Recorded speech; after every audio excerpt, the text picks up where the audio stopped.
There are so many people who ask where they can find a good church. A good church, actually, it's not that complicated. As long as it's a church that truly believes in Jesus, that's enough. But we keep applying other standards. We look at things like the building, how well we can hear the sermon, or whether the atmosphere suits our preferences. And in the process, we often miss what really matters. A good church is one that truly believes in the Bible. It is a church that confesses Jesus as Lord. And a good church is one that embraces those who are weak. It's not good because it's perfect, but because it knows how to repent. A church that knows how to get back up after falling and to return to God even after making mistakes, that is a healthy church. So before you seek eyes to find a good church, I hope you first restore a heart that seeks God.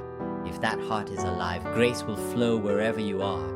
A good church is not found in some special place. Wherever people who hold on to God gather, that is a good church.